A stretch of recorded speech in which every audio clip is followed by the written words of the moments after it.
asking me to talk about for literally years. And that concept is limerence. This is the original OG book on limerence by Dorothy Tenov, Love and Limerence. I have been digging into this book on your behalf so that we can talk about it today in relation to someone you may be thinking about right now. So let's start with what limerence actually is. Limerence is the obsessive desire to have someone who we have fallen for love us back. It is the relentless obsessing over this person, the desire to be with them, to own them, to have them yesterday, today, and for all of time. It is the hope that this person is thinking about us in the ways that we are thinking about them, and the inability to stop thinking about them in every moment we have available, and even in the moments we do not have available. When we are at work, when we are supposed to be spending time with other people, when we are supposed to be doing important things that move our life forward and we cannot focus. All we can do is think about and fantasize and dream about this person and what could be with them if they felt the same way about us. Now, what is needed for limerence to take place? How do we become limerent about a person?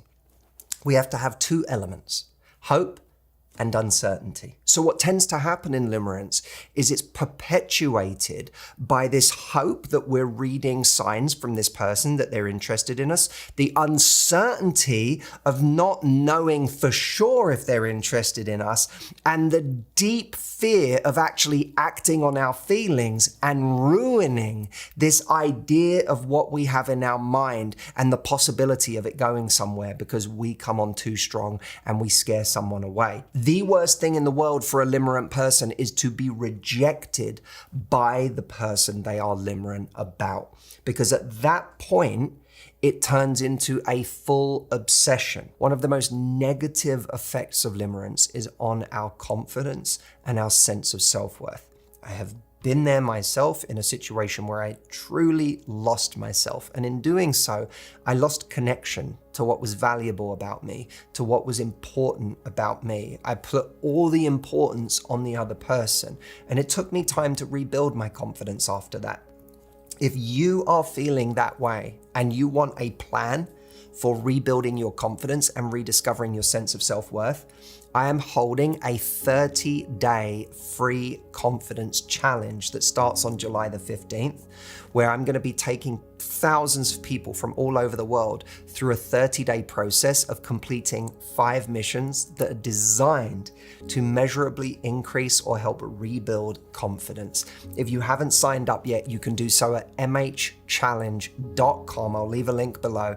Join the thousands of people that are going to be going through this with me. I've created an entire free community that you're going to get access to when you sign up, and we'll go through it together. If you've read my new book, Love Life, which is behind me right here, you'll know that I talk in the book about the 4 levels of importance in any situation or relationship. And they are admiration, mutual attraction, commitment, and compatibility. And as we go through these stages, we get to relationships that I believe we should value more. Admiration alone shouldn't be a reason to think that someone is right for us. Mutual attraction doesn't mean that someone is capable of committing. And commitment doesn't guarantee compatibility. But limerence doesn't care about any of these levels. Limerence is something that typically takes place between level 1 and level 2, between admiration and mutual attraction.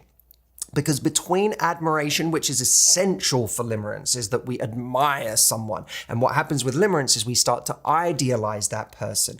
As Dorothy Tenov puts it, it's not that we make up good qualities about that person. It's that we overemphasize their good qualities while not focusing on any of the signs that this person isn't as great as we're making them out to be. But that is the admiration. Admiration is in full effect. It's mutated into an idealized version of that person. But the uncertainty is, I don't know where I stand for sure with this person. So I'm not clear that there's mutual attraction, but maybe there have been some signs that have led me to believe that this person does like me. And by the way, here's the fascinating part about limerence. People can even think that the absence of obvious signs that this person likes them are signs that this person likes them, because only a person who likes me would spend this much time trying to ignore me to pretend that they didn't like me.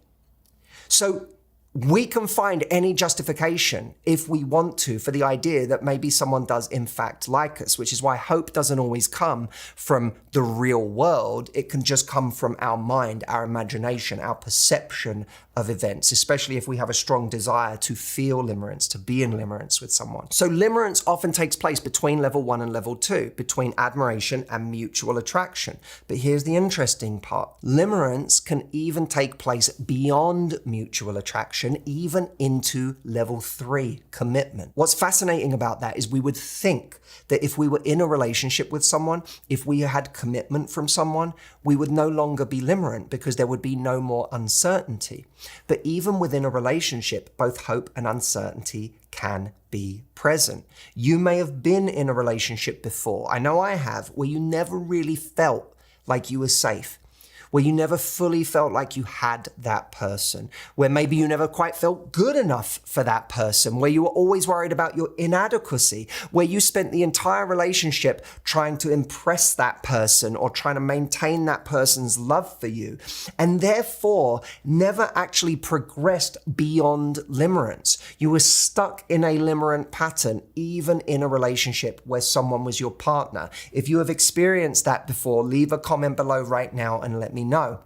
So you can experience limerence even within a committed relationship. Now you may be wondering, in my 4 levels of importance, how does limerence relate to the 4th level, compatibility?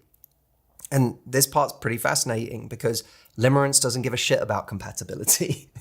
That's the bottom line. Someone can be completely wrong for you in every way and still become your limerent object, the person that you obsess over, the person you cannot stop thinking about, the person you think would complete your life. You may be able to think of someone in your life from the past who at one point you felt limerent over, and you can look back now and go, that person would have made me miserable.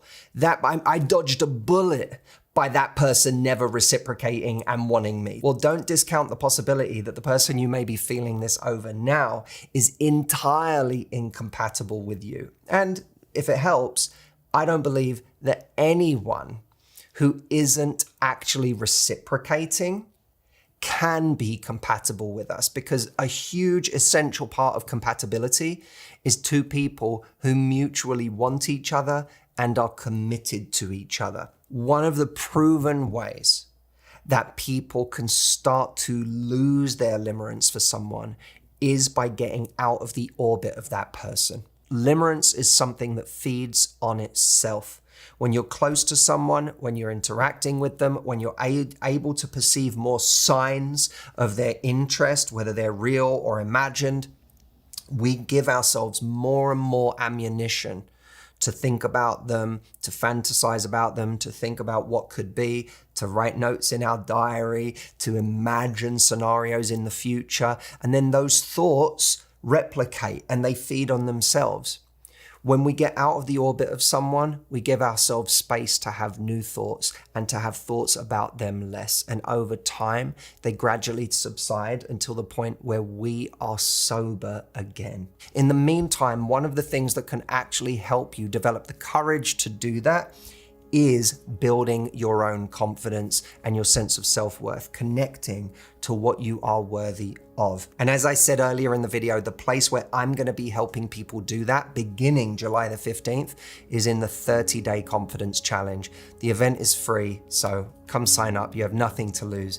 And especially if you're going through a hard time right now, I promise you, us going through this together is really going to leave you feeling differently at the end of 30 days. The link to sign up is mhchallenge.com. It'll take seconds. And once you're signed up, I will send you all of the details for how to access everything. Thank you for watching. Leave me a comment. Let me know what you thought, and I'll see you soon.